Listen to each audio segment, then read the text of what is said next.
नेपाल के नौजवानों ने क्या क्रेजी कर दिया, पर क्यों किया ये उतना 9 आउट ऑफ 10 रीजन नहीं था। People are saying this is for social media. No, this is for like corruption. Because our like child, like our brother and sister, like 17, 18, they just died. They've just been shot. They're murdered. Yeah, I know. हाँ, इतनी सी बात, पर ये समझ भी आता है ना, क्योंकि नेपाल एक नया डेमोक्रेसी है। 2006 को लोकतंत्र आंदोलन करके इन्होंने मोनार्की गिरा दी और 2008 से डेमोक्रेटिक रिपब्लिक बन गए और देश का सारा कंट्रोल जनता को दे दिया। लेकिन जनता कोई पावर समझे ना है और जनता के मूड स्विंग ने गवर्नेंस की पीसीओडी लगा दी। 17 साल के टाइम पीरियड में 13 बार सरकार बदल गई और बदली भी क्या, मतलब 2-3 लोगों के बीच में पासिंग द पार्सल खेल रहे थे। यार ऐसे गेम में चीटिंग होगी ना तो मैं नहीं खेलूंगा, मैं जा रहा हूँ। पर ये समझ भी आता है, नया नया डेमोक्रेसी है ना। इनको लगा मोनार्की जाएगी और फटाक से डेमोक्रेसी आ जाएगी, पर इनको ये नहीं पता था कि कागज में डेमोक्रेसी होने से देश डेमोक्रेटिक नहीं हो जाता। इतने सालों से जिन लोगों ने पावर एंजॉय किया, जिन्होंने सारा सुख सुविधा उठाया, मोनार्की वाला पूरी राजा वाली लाइफस्टाइल जी है, तुमको लगता है एकाएक वो मोनार्की से हट के डेमोक्रेसी पे आ जाएंगे? तुम्हारी डेमोक्रेसी उतनी मैच्योर नहीं हुई है कि उनके अंदर पेनिट्रेट कर सके जो अभी भी अंडर एज मोनार्की में जी रहे हैं। हमको देखो यार, हम 78 साल पुरानी डेमोक्रेसी है और अभी तक हमारे देश के नेताओं के अंदर से वो एंटाइटलमेंट नहीं गया है। कभी वो गवर्नमेंट नोटिफिकेशन निकलवा देते हैं कि इनको श्रीमती यशोधरा राजे सिंधिया नहीं, श्रीमंत बोलो, अपने ऑफिशियल बुकलेट में श्रीमंत लिखवा देते हैं, राजा साहब के नाम से वोट मांगा जाता है। तो ये जो ट्रांजिशन है ना, ये आसान नहीं होता है। इवन तो ये अनकॉन्स्टिट्यूशनल है, फिर भी जो प्रिविलेज है वो तो है ना। एक राजा कैसे डाइजेस्ट कर ले कि अब वो राजा नहीं रह गया, उसको नॉर्मल लोगों की तरह बुला सकते हैं। अब 4 लोग उससे नहीं डरते हैं, क्योंकि अगर आपको पावर मिलेगी तो आप एकाएक उसका सही इस्तेमाल करना तो सीखोगे नहीं, पहले उसको मिसयूज करोगे उसके लिमिट्स जानने के लिए, and then trial and error के जरिए आप पूरी तरीके से उसको इस्तेमाल करना सीखोगे। जैसे कि मान लो कोई अगर आईपीएस ऑफिसर अपना काम कर रहा हो तो उसे सिखाना पड़ता है कि काम कैसे किया जाता है। और आप जाओ और तहसीलदार को बताओ, अजित पवार जी का फोन आया था, डिप्टी चीफ मिनिस्टर ने मुझे कहा सर वो मुझे आप एक काम कीजिए, आप मुझे मेरे फोन में मतलब डायरेक्ट कॉल कीजिए ना। 1 मिनट, मैं तेरे ऊपर एक्शन लूंगा। अभी मैं खुद आपके साथ बोल रहा हूँ कि आप मुझे डायरेक्ट कॉल बता दिए। सर मुझे ये भी पता है आप सर समझ रही है सर, जो आप बोल रही है समझ रही है, पर मुझे सुनो ठीक है सर, मेरा चेहरा तो आपको समझ में आएगा ना। ठीक है सर। इतना आपको डेयरिंग हुआ है क्या? सर मेरे को कार्रवाई जो किया है, तो इस नजरिए से अजीत पवार जी ने कुछ गलत नहीं किया यहाँ पर। जैसे किसी को अगर अपनी दरिया दिली दिखानी है तो उसके आसपास गरीब लोगों का होना जरूरी है और इसलिए ऐसा क्लास डिवाइड एग्जिस्ट करना भी इम्पोर्टेंट है। तो इस तरीके से पप्पू यादव जी कुछ गलत नहीं कर रहे हैं, वो अपनी दरिया दिली दिखा रहे हैं, गरीबों की गरीबी का मजाक उड़ाते हुए, उन्हें जानवरों की तरह अपनी गाड़ी के पीछे दौड़ाते हुए उन गरीबों को उनकी गरीबी, उनकी जरूरत, उनके हालात, उनकी लाचारेपन का एहसास दिला रहे हैं। वो कुछ गलत नहीं कर रहे, क्योंकि इसी तरीके से आप पीक ह्यूमैनिटी का एग्जाम्पल सेट करते हैं और जब उन्हें ये एहसास होगा तभी तो वो बेहतर बन पाएंगे। मुझे लगता है कि नेपाल को हमारे मिनिस्टर से बहुत कुछ सीखने की जरूरत है। जैसे ही थोड़े से हालात टेंस्ड होते हैं वो पैनिक करने लग जाते हैं। 14 people are dead and dozens more injured after police opened fire on mass demonstrations against a sweeping government ban on social media. बच्चों को गोली मरवा दिया यार उन लोगों ने, वो भी सिर में। ये सही तरीका नहीं है। ये कोई ऐसी हरकत है जो कोई नई नई डेमोक्रेसी वाली कंट्री करेगी, पर हम तो मैच्योर डेमोक्रेसी है ना, तो हम अपने स्टूडेंट्स को अपॉर्चुनिटी देते हैं, उन्हें मौका देते हैं अनएम्प्लॉयड रख के, उनकी सालों की मेहनत के बाद एग्जाम्स में धांधली करके, कॉम्पिटिशन्स को कंट्रोल करने के लिए इंस्टीट्यूशंस को ना बना के। उन्हें अगर आप इनफ रीजंस दोगे कि क्यों खुद ही मरना ज्यादा बेटर है रादर देन कोई तुम्हें मार दे, देन सांप भी मर गई और लाठी भी नहीं टूटी। क्योंकि अगर आप हाईली कॉम्पिटिटिव एनवायरनमेंट में कुछ ना कर पाओ और आपकी मेरिट्स भी नाम मात्र के रह जाएं, तो आप खुद ही को दोष दोगे ना। ज्यादा से ज्यादा अपने पेरेंट्स को गाली दे दोगे, पर कभी अपनी एनवायरनमेंट को गाली नहीं दोगे। भले ये सेम सिचुएशन के साथ अगर आप किसी फर्स्ट वर्ल्ड या सेकंड वर्ल्ड कंट्री में होते तो आपके पास कहीं ज्यादा पॉसिबिलिटीज थी, आप पॉसिबली बेटर लाइफ जी सकते थे वहाँ। जो हम आसानी से कर सकते थे वो हम इतनी मेहनत के बावजूद नहीं कर पाते हैं। लाइफ में तुम कुछ भी अचीव करोगे नहीं करोगे वो तो तब का सवाल है ना जब तुम्हें मौका मिलेगा। अगर मौका ही नहीं मिलेगा तो तुम बाय डिफॉल्ट फेलियर हो भाई। पर आई थिंक हमारी किस्मत है जो हम बदल नहीं सकते कि हम एक इनकॉम्पिटेंट गवर्नेंस के कारण ढंग का जीवन नहीं जी पा रहे हैं। लेकिन जो एक मोरल लेसन इस चक्कर में हम इग्नोर कर देते हैं वो ये है कि गवर्नमेंट हमें इन सब चीजों के जरिए ये सिखा रही है कि दूसरों की खुशी में खुश कैसे रहा जाता है। लेकिन तुम लोग इतने स्वार्थी हो कि इस बात को डाइजेस्ट करने के बजाय तुम चले जाते हो प्रोटेस्ट करने के लिए, जिससे कि सरकार को बहुत फर्क पड़ता है तुम्हारे सड़क में उतरने से। फार्मर्स को देख लो, हमारे देश के साल भर से ज्यादा प्रोटेस्ट किया उन लोगों ने। एक पॉइंट पे तो मीडिया ने उन लोगों को टेररिस्ट ही बना दिया। दिल्ली बॉर्डर पर इतनी सिक्योरिटी रख दी जितनी अगर पहलगाम में रख देते ना तो शायद ये चीजें होती नहीं जो हो गई। जितना जल्दी हो सकता है नोटिफिकेशन दे दिया जाए। छात्रों का कहीं ना कहीं सब्र का बांध टूटा है, इसी वजह से छात्र जो है रोड पे आए।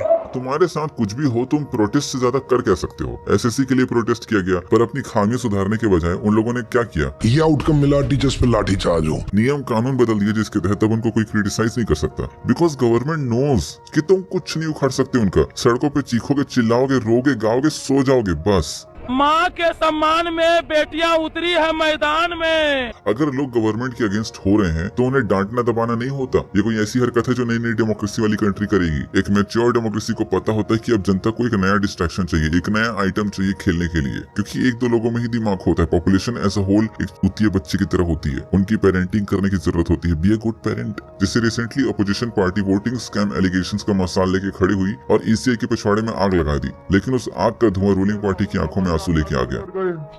गए ना भाई, यात्रा का विषय क्या था उनका बताओ तो जरा। अरे यार वोट चोरी नहीं, मैं बाद में बताता हूँ क्या था। जिसको बुझाने के लिए कुत्तों को आके मूतना पड़ा। अब ये तो रोहित मेहरा को उसका बाप नहीं भी बताता तब भी इसको समझ आ जाता कि सुप्रीम कोर्ट में 88,147 केसेस जो कि ऑल टाइम हाई में चल रहे हैं अभी, उसमें से ये डॉग वाला केस उठाना कुछ तो दाल में खाला है। वो भी ये जानते हुए कि ये एक डिबेटेबल टॉपिक है और लोग इसको लेकर सेंटिमेंटल है, उसमें इतना रफ डिसीजन दे देना कि लोग सेंटी और मेंटल दोनों हो जाएं। It all feels like a greatly executed distraction। अभी जब चुनावी माहौल चल ही रहा है तो हमारे देश के पीएम के लिए सारे इंपॉर्टेंट टॉपिक्स को छोड़कर सबसे इंपॉर्टेंट टॉपिक है जिस प्रकार से मेरी माँ को एक ऐसे एरिया में जहां लोगों ने सालों से हिंसा के अलावा और कुछ नहीं देखा, वहां लोग बुला बुला के थक गए कि कोई तो ऑफिशियल आओ, कोई तो हमारे मामले की संज्ञान लो, किसी भी तरीके से इस प्रॉब्लम को अटेंशन और सोल्यूशन मिले। वहां देश के पीएम सालों बाद जाते हैं। और मणिपुर के तो नाम में ही मणि है। और ये जो struggle for land opportunity, political power की वजह से जो वायलेंस हो रहा है, जो अंधकार वहां मचा है, उसको एड्रेस करने की बजाय सबसे इंपॉर्टेंट टॉपिक पर डिस्कस किया जाता है। Register the anguish, the pain, the hopes and the aspirations of the people that we represent. But when that was not granted, honestly, we felt a little disappointed, and the people also felt hugely disappointed because our Prime Minister is not willing to meet their representatives at least for 10 minutes. Well, it is good that he came and he consoled those people in the IDP camps. That was a healing gesture. We appreciate that aspect of it. But honestly, it felt short of what we were anticipating and what we had expected.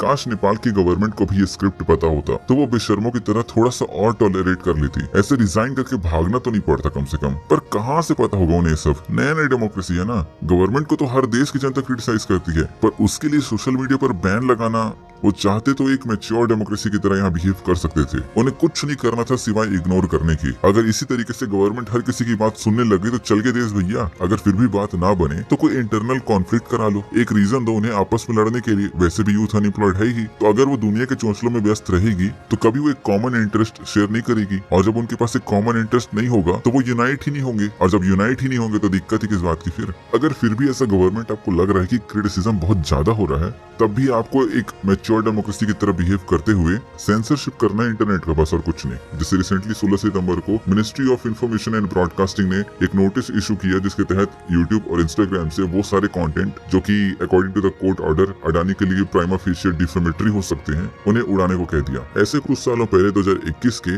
IT rule में change लाया गया, जहां government बिना किसी court order के social media accounts को take down कर सकते हैं और सोशल मीडिया प्लेटफॉर्म्स पर भेजे गए मैसेज को लोकेट भी किया जा सकता है। और जैसा नेपाली गवर्नमेंट करना चाहती थी, इंडियन गवर्नमेंट करके बैठी है। अगर सोशल मीडिया प्लेटफॉर्म्स इनकी बात नहीं मानेगी तो उन सोशल मीडिया प्लेटफॉर्म्स का एक रिप्रेजेंटेटिव होगा जिनको सरकार जेल में डाल देगी। ऑफ कोर्स ये सब देश की भलाई के लिए किया जा रहा है। उल जुलूल गतिविधि कर रहे हैं जो लोग, उनको टैकल करने के लिए है, ताकि हमारी शांति भंग न हो। गवर्नमेंट तुम्हें ट्रैक क्यों करेगी और क्रिटिसाइज करने पर तुम्हारे अकाउंट क्यों उड़ाएगी? तुम फार्मर प्रोटेस्ट पे थोड़ी बोलोगे, और न ही तुम कोई बीबीसी की डॉक्यूमेंट्री हो जो मोदी जी के अगेंस्ट है, न ही तुम कोई जर्नलिस्ट हो जो तुम्हें गवर्नमेंट को क्रिटिसाइज करने से डरना चाहिए कि वो आईटी रूल 2023 के अमेंडमेंट के तहत तुम्हारे पे फैक्ट चेक करके तुम्हारे पोस्ट और रिसर्च को फेक बता देंगे। ओ माय गॉड, लग गई, क्या से क्या हुआ?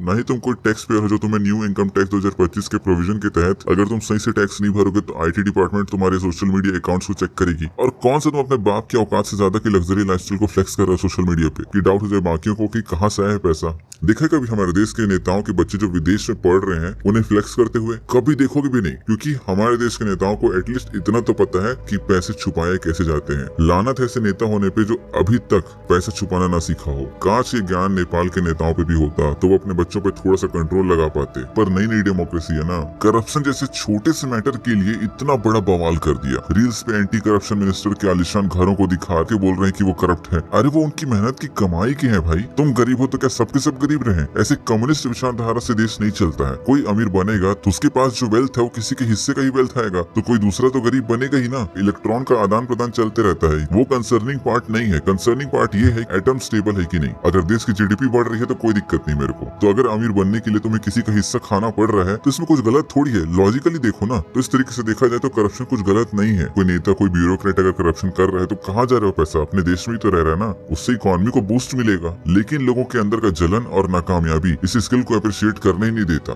तुम खुद ही सोचो, जो लोग फॉरेन कंट्री में मेहनत करने जाते हैं, अपने परिवार वालों को जीवन यापन के लिए पैसे भेजते हैं, उससे आप मिडवे ऐसे सेटल करते हैं कि आपकी पैसिव इनकम बन जाती है। तो ये स्किल नहीं है तो क्या है? भले ही लोग सरकारी नौकरी में है, लेकिन माइंडसेट एंटरप्रेन्योरियल होना चाहिए। यही चीज हमारे देश में भी होती है, but in a more mature way. Of course हम मैच्योर डेमोक्रेसी है ना। सरकार इन सीटू स्किल प्रमोशन पे ध्यान दे रही। वो अंदर ही अंदर एक ऐसा सिस्टम बिल्ड कर चुकी है जहाँ पर एम्प्लॉइज मल्टीपल तरीके सीखते हैं पैसिव इनकम के। जैसे कोई फाइल जमा करने आया तो उसे 100-200 ले लिए एज अ सिक्योरिटी चार्ज, फिर उस फाइल को आगे बढ़ाने के लिए 500,000 रुपए ले लिए प्रोसेसिंग फीस, देन उस फाइल पर काम करने के लिए 5 से 10,000 ले लिए डिपेंडिंग अपॉन द केस, अतिक्रमण की फर्जी नामांतरण है, रेगुलर फीस, और इस तरीके से मल्टीपल लेवल पर चार्जेस डिस्ट्रीब्यूट होते हैं। और हाँ, उस केस की अगर आपको ट्रू कॉपी चाहिए तो उसके लिए अगेन 1000 से 2000 रुपए स्टेशनरी चार्जेस लगते हैं। पर ये सब चीजें ना ट्रेनीज के लिए होती है, छोटे प्लेयर्स के लिए होती है। अगर आप बड़े प्लेयर हैं, आपके पास कहीं ज्यादा स्किल है, तो आप बड़े बड़े टेंडर्स के साथ खेल सकते हैं, आपको करोड़ों कमाने का मौका मिल सकता है। सो इस तरीके से अगर आप सोचोगे तो स्काई इज द लिमिट भाई। आप कितने भी पैसे यहाँ कमा सकते हो, बस आपको इनफ स्किल्स आने चाहिए। यू माइट से कि गवर्नमेंट ऑफिस सोशलिस्ट होता है, पर जो सिस्टम है वो तो कैपिटलिस्ट है ना।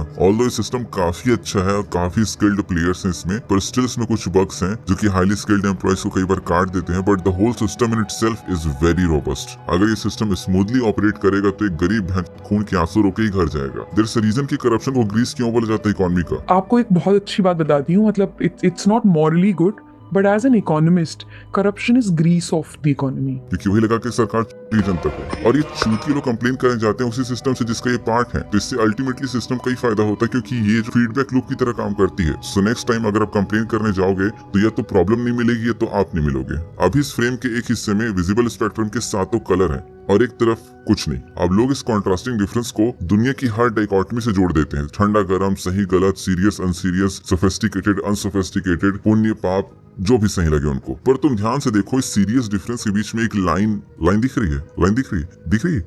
होगी तो ना दिखेगी। नेपाली गवर्नमेंट ने थोड़ी सी गांठ पट्टी में बच्चों पे गोली चलवा दी यार। अब ऐसे में गुस्सा नहीं आएगा तो क्या आएगा? फूंक दी गवर्नमेंट बिल्डिंग्स, जला दी सारी फाइलें। क्या न्यायालय, क्या पार्लियामेंट, क्या एडमिनिस्ट्रेटिव बिल्डिंग, सबके सबकी माँ की आंख कर दी। 1500 से ज्यादा कैदी भाग गए, टोटल 72 लोग मर गए, हजारों लोग इंजर्ड हो गए। फॉर्मर पीएम की बीबी को जला दिया। फुल गर्मा गर्मी का माहौल, इतना एंगर, इतना फ्रस्ट्रेशन की लोगों में कंट्रोल ही नहीं था। लॉ एंड ऑर्डर के तो लॉ लगा दिए। लोकल बिजनेसेस, मॉल कॉम्प्लेक्सेस सब लूट दिया। और वहीं कुछ लोग रील बना रहे हैं, मजे उठा रहे हैं प्रोटेस्ट के। John बनेगा डॉन। हाँ ही चल रहा है। फुल ऑन बकचोदियां हो रही है। कोई फर्स्ट टाइम प्रोटेस्ट के लिए नर्वस हो रहा है, कोई ऑरा फार्मिंग कर रहा है, एक तो कीबोर्ड और मॉनिटर लेके भाग रहा था। नेक्स्ट पीएम को डिस्कॉर्ड में चूज कर रहे हैं, हाँ क्योंकि पार्लियामेंट तो फूंक दिया ना। और इन सब के बाद साफ सफाई भी कर रहे हैं। ये क्या था? अब तुम लोगों की बारी। कमेंट सेक्शन का सही उपयोग करो और अपने ओपिनियंस थ्रो कर दो। बाकी मिलते हैं नेक्स्ट वीडियो में। बाय।